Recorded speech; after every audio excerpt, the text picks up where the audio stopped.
সাঈদ ইবনে জায়েদের ইসলাম খেদমত এই সম্পর্কে যদি একটু স্যার আপনি বলতেন। জি রাব্বিল আলামিন ওয়াসসালাতু ওয়াসসালামু আলা সাইয়্যিদিল মুরসালিন ওয়া আলা আলিহি ওয়া সাহবিহি আজমাইন। সাঈদ ইবনে জায়েদ রাদিয়াল্লাহু তাআলা আনহু খুবই স্বনামধন্য একজন সাহাবী।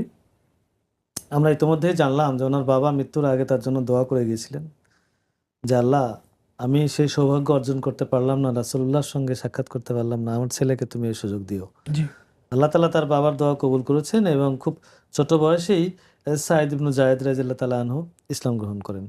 তো ইসলাম গ্রহণ করার পর থেকেই তিনি ইসলামের প্রচার প্রসারে জি নানাভাবে তিনি অবদান রাখা শুরু করেন এবং রাসূলুল্লাহ সাল্লাল্লাহু আলাইহি সাল্লাম তাকে সিরিয়ায় পাঠিয়েছিলেন।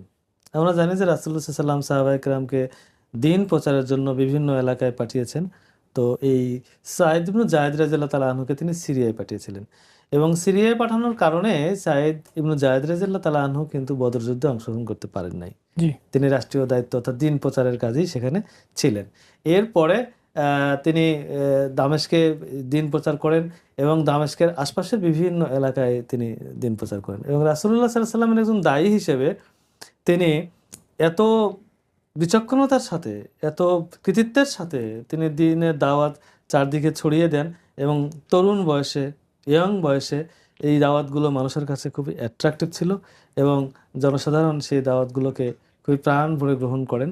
তো এইভাবে আমরা দেখি যে সাঈদ ইবনু জায়েদ রাদিয়াল্লাহু তাআলা আনহু তিনি ইসলাম কবুল করার পরে আর ঘরে বসে থাকেননি। জি এমনকি তিনি জিহাদের ময়দান থেকেও যখন তিনি ফ্রি হয়েছেন, হয়ে তিনি আর চুপ করে বসে থাকেন নাই। তিনি দ্বীনের দাওয়াতি কাজে তিনি লেগে গিয়েছেন।